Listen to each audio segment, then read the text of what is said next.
Hi there, my name is Steve Gerhardt, and as always, this is the Unagi Observer. Thank you so much for stopping by and watching the video. I'm always thankful that you guys do that. Thank you so much for watching my little labor of love. This week, we're going to talk about a manga called The Legend of Kamui. So, yeah, let's get into it.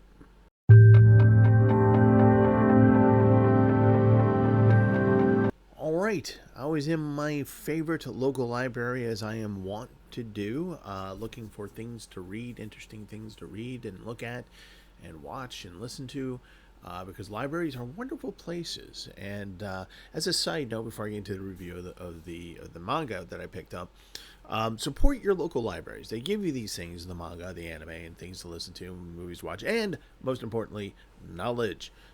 Knowledge, as they say, is power, and also self-enrichment, and those are good things for you if you use them wisely. So please support your local library. All right, I will step off my soapbox now and go on to the manga review. So I was originally looking for Search and Destroy Volume 2.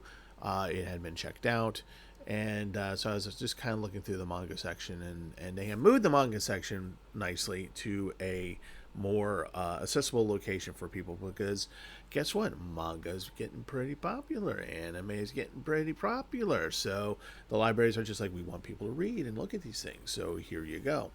So they put it out there, and it looks like someone did an order of manga, because they, as you, if you're in a library, if you know libraries and you check out manga from libraries, you know that those mangas are well read, right? They are pretty well thumbed through, pretty well used. So when you see a manga that is brand new, literally brand new on the shelf, it kind of pops out at you. So this one popped out at me because it looked really brand new. The Legend of Kamui, by Shirato Senpai, however you want to say it. I think it's Senpai. And this is the cover art. Kind of grim, kind of dark, grim dark, right? And this is pretty grim dark. So before we get into the actual plot and review, let's just get some let's get some information, some data on it. There's not a whole lot, not that there needs to be for this particular one, but I'll just go ahead and get and give it out to you. So this had a nice manga run in Garo magazine from December 1964 through July 1971. So it had a really nice run there. There was a later in the 1989 there was a sequel to this original manga, and it was the continuation of this particular story. But there have been like 3 or 4 spin-offs. There's been a couple movies, a TV show, and an anime, a short anime on one of the spin-offs. One of the interesting things about this is that the guy who created this, Shirato Senpai, he is an artist himself, and he's very much a critic, a societal critic. So a lot of stuff that he does is in criticism of the world going on around him, and he makes analogies to what has happened in the past. So a lot of one of his appeals to me of his manga is the historical aspect to it. That's one of the things I appreciate about this particular manga, and I'll get into that in a moment. Shirato was also, like some creators back in the day, back in that time period, they dabbled a little bit as it went, in Marxism, communism, things that like that. So some of that peeps through a little bit every now and again, but it's not entirely, like slapping you in the face with a 2x4 of you must support communism. No, every now and then it just ekes in there. But his big contributions, other than this wonderful manga, is he's done other stuff, obviously, previously and after Kamui. But he is basically a huge influence on people who, was it Gosekai Kojima, who did Lone Wolf and Cub. And he is an inspiration, a huge inspiration of Masashi Kishimoto's Naruto. So if you're wondering where Naruto got its feel and vibe, it came from this. So there you go. All right. So like I said, there's not a whole lot to talk about in terms of like details like that. So let's get into the plot of The Legend of Kamui. All right. This was about 500 pages, and I finished it in probably about 2 hours, 2.5 hours. It's a really engaging story. So this is set in Tokugawa era Japan, or Edo period, and this is after the Sengoku period. So things are settled down. There is a caste system in operation under the Bakufu government, which is how the Tokugawa shogunate ran things. And Bakufu government is basically tent government, another way of saying feudal system. So a lot of vassals under the shogunate.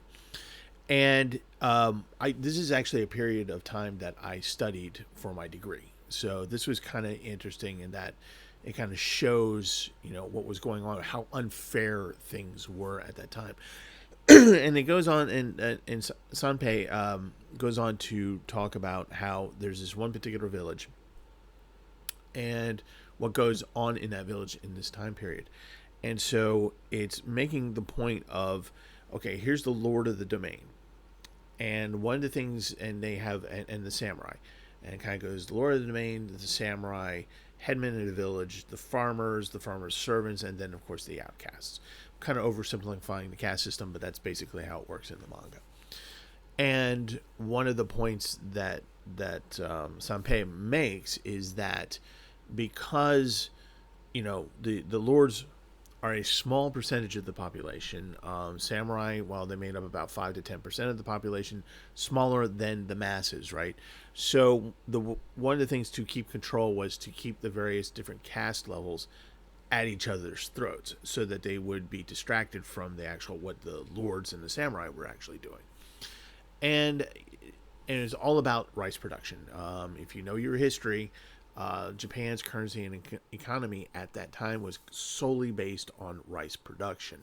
So your wealth was dependent upon how much your land supposedly made in terms of koku of rice, which is those big kind of barrels of rice, those cloth barrels you can see in Japanese restaurants. And so the more you made, the more wealth you had, of course. Now, at that time, the shogunate had a very regressive tax system. Everything was taxed. And the way to eke out more money, the lords and the samurai would do dirty tricks on the people to either get more rice out of them, or to get more taxes out of them, or pay as little as possible for the rice being made, making claims like, oh, this rice isn't any good, and like they'll throw in like a little bit of like bugs in there or something like that, and say, see, this is rotten, you need to make more for us. So it's kind of ways to trick that. And also, not only was it regressive tax policies, but you're also talking about very harsh punishments for people. And so if you didn't make enough rice, you went into debt. If you had enough debt, then you would actually be tied to a tree and left there until people paid off your debt. People were responsible for other people. So the headman of your village, while he might be wealthy in the village because he's the headman and he's the kind of the go-between between you and the lord of the domain and the samurai, he is responsible for you. So if you screw up, he gets it in the neck as well as you.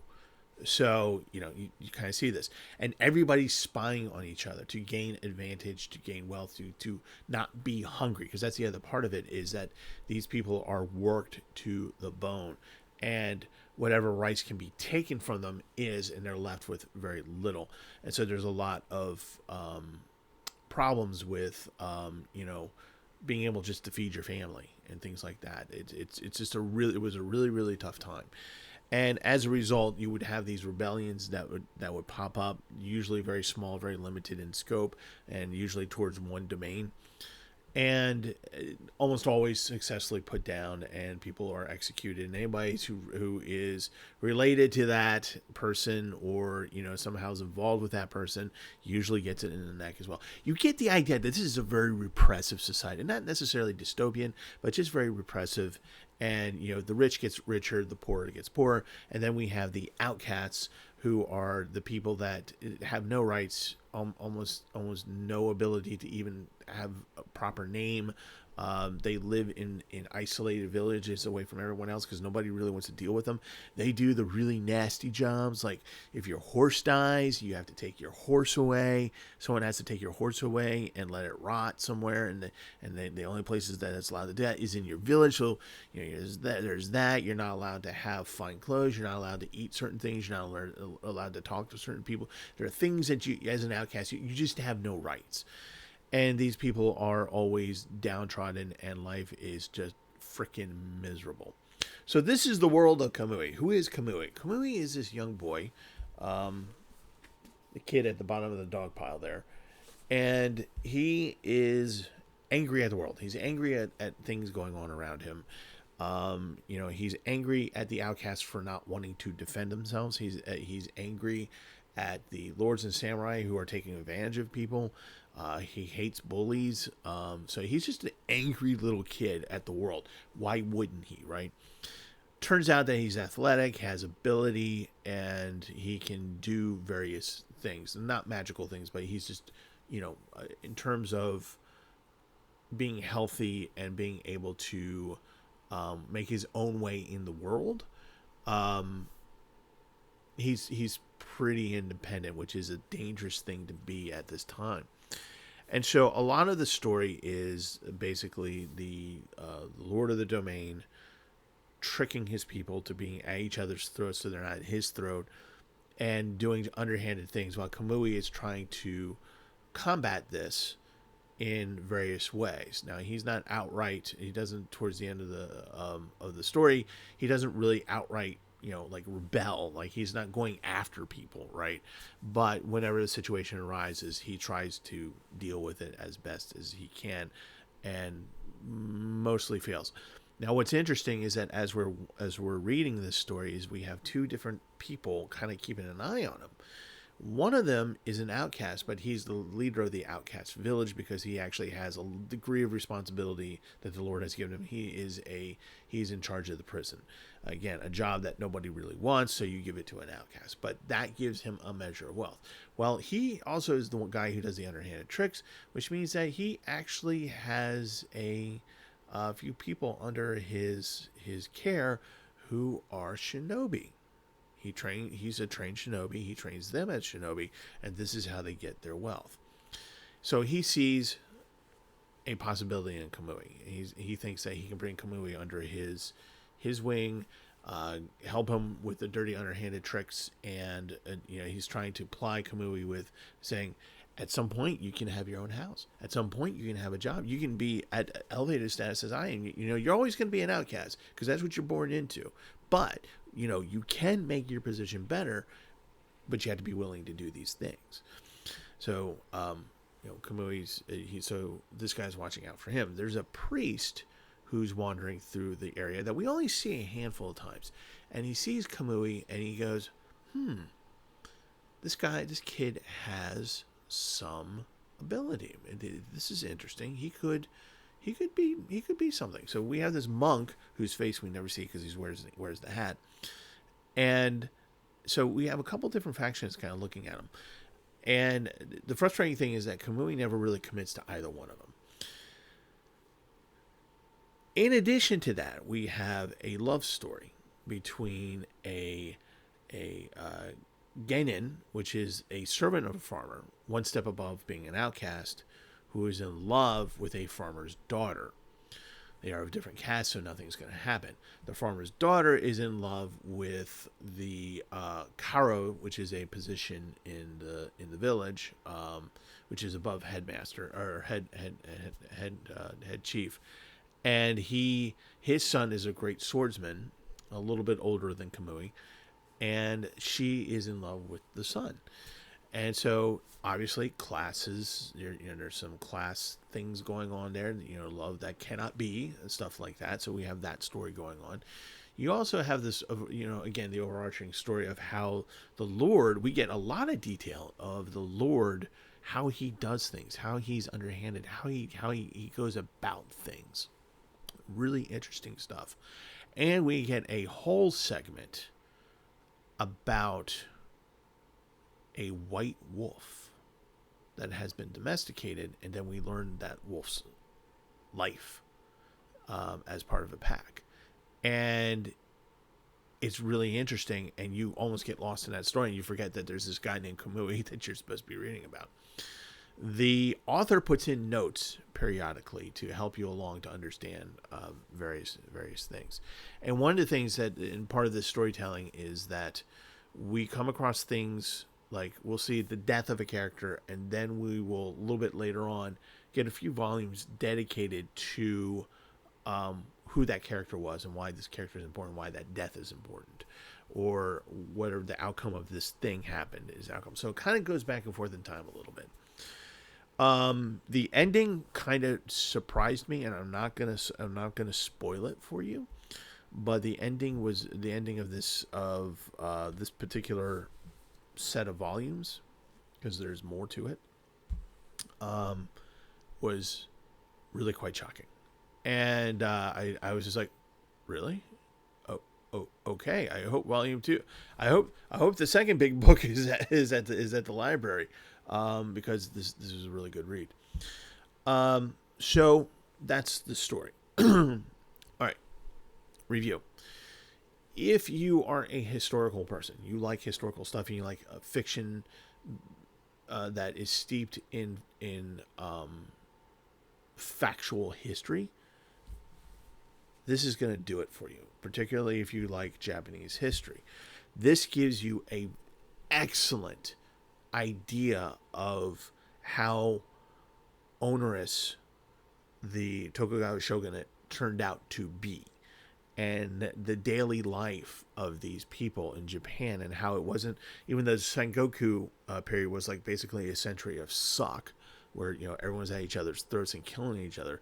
This is only marginally better insofar that the brutality is actually manufactured, maintained, and orchestrated. So it's a different type of brutality, whereas in Sengoku is just wanton killing and just being just bah. In a Tokugawa, it's basically people being very calculating in how they maintain their power. So it's an excellent visual media to go through to have a understanding of the Tokugawa period, or the Edo period of Japan's history, which lasted about 250 years, I think.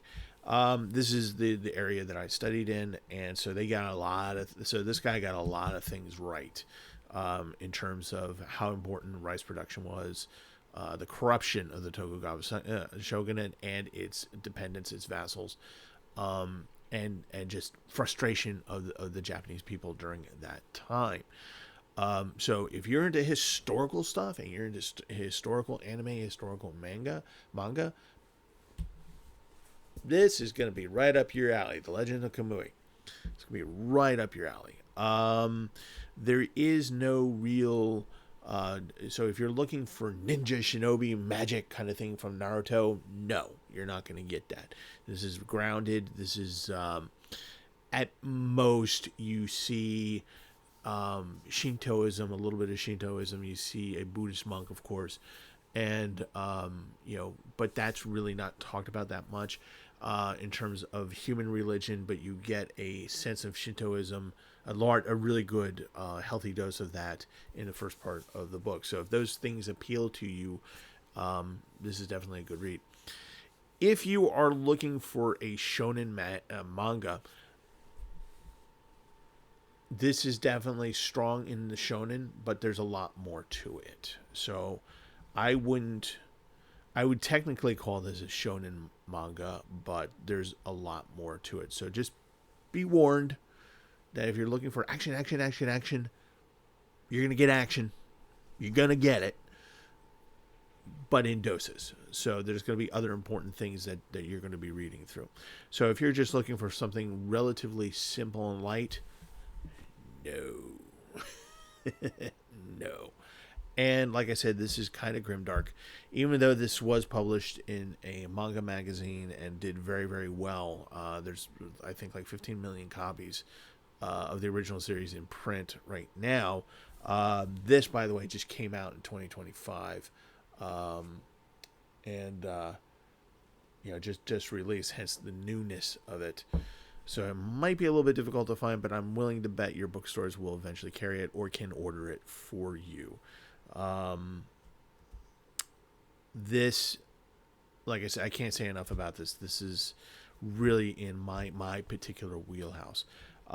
If you want to have a better understanding of that world, even though you might not be a historical person, this is very entertaining and will give you that knowledge. And the author is kind enough to explain things as he goes along. So you're not going to be lost in this. This is the other thing that I appreciate this about this. If I were a teacher in high school or college, and I was teaching Japanese history Edo period, I might make this required reading. Just really, really good on that score. No mecha. Sorry, joking. Of course, there's no mecha in this. So yeah. While my reviews are generally positive in nature, I really freaking enjoyed this. The art in this is amazing. I just want to give you. Let's see if I can find it here real quick. It's towards the end. Let's see if I can find it because it is very, very interesting. There it is.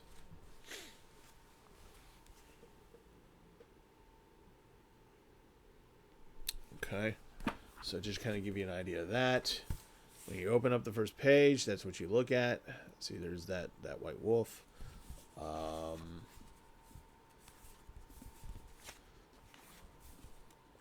Let's see here. A little bit of Kamui in action there. So, get the idea. Good stuff. 2 thumbs up. Please, please give it a go. I think you will enjoy it. All right, so that's it. The review for the Legend of Kamui. I'm kind of reading a little bit of more information here for you. The Japanese part of this is called Kamui Den Act 1 by Shirato Sanpei. Started in 1964. The people who have republished this in this format and calling it The Legend of Kamui, they are drawn in quarterly. They do a lot of historical. They bring back a lot of historical manga for people to read, and I'm so glad they did that. So again, I found this in my library. You might find this in your library.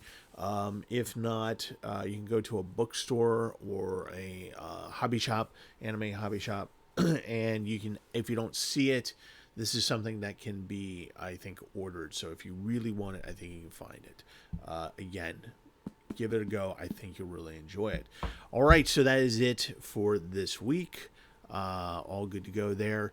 And what will we be doing next week? I don't know. Will we be talking about an Adult Swim anime? Maybe. We shall see. Okay, so that's going to be it. And as always, I love you guys, and you need to stay good, stay safe, stay healthy, because not only do I love you guys, but I want to see you out in the world, talk to you, have a fun conversation, talk about things. And so please, please take care of yourself.